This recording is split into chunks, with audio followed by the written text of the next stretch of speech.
Mheshimiwa Rais, mimi sina shaka na wananchi wa mkoa wa Arusha, lakini pia sina shaka na wewe. Umefanya mambo makubwa katika mkoa wetu na umetupendelea sana.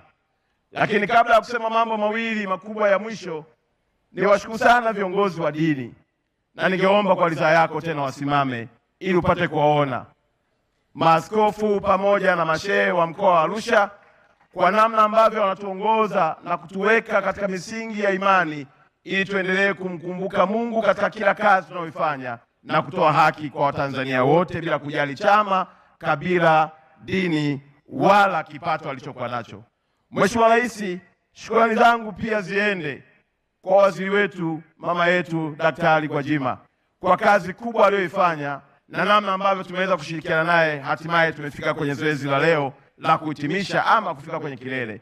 Lakini pia Mheshimiwa Rais, uniruhusu pia nimshukuru mwenyekiti wetu wa taifa Mama Masasi, amefanya kazi kubwa sana na nzuri.